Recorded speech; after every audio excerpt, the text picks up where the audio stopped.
தமிழ்நாட்டில் 2021 மே மாதத்தில் திமுக ஆட்சி பொறுப்பேற்றதிலிருந்து தொழில் முதலீடுகளை ஈர்க்கும் முயற்சிகள் தீவிரப்படுத்தப்பட்டுள்ளன. இதன் பகுதியாக முதலமைச்சர் மு.க.ஸ்டாலின் இதுவரை ஐக்கிய அரபு நாடுகள், சிங்கப்பூர், ஜப்பான், ஸ்பெயின், அமெரிக்கா நாடுகளுக்கு பயணம் செய்து மொத்தமாக 18,498 கோடி மதிப்பிலான தொழில் ஒப்பந்தங்கள் மூலம் ஆயிரக்கணக்கான வேலை வாய்ப்புகளை உருவாக்கியிருக்கிறார். இந்நிலையில் வருகின்ற 31ஆம் தேதி முதல் செப்டம்பர் 10 வரை இங்கிலாந்து மற்றும் ஜெர்மனிக்கு முதலீட்டு பயணம் மேற்கொள்ள உள்ளதாக தற்போது தகவல் வெளியாகி உள்ளது. பயண திட்டம் விரிவாக தயாராகி வருகிறது. வெளிநாடு சுற்றுப்பயணத்தின் போது முன்னணி தொழில் நிறுவனங்களின் பிரதிநிதிகளுடன் ஸ்டாலின் சந்தித்து தமிழ்நாட்டில் உயர்தர வேலை வாய்ப்புகள் உருவாகும் புதிய ஒப்பந்தங்களை கையெழுத்திட திட்டமிடப்பட்டுள்ளதாக தெரிவிக்கப்படுகிறது.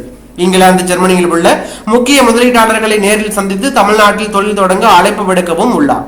இந்த பயணத்தில் முதலமைச்சருடன் தலைமைச் செயலாளர் முருகானந்தம், நிதி மற்றும் மின்சாரத்துறை அமைச்சர் தங்கம் தென்னரசு, தொழில்துறை அமைச்சர் TRB ராஜா உள்ளிட்ட பல உயர்நிலை அரசு அதிகாரிகள் இணைந்து செல்ல உள்ளதாக தகவல் வெளியாகி பரபரப்பை ஏற்படுத்தியுள்ளது.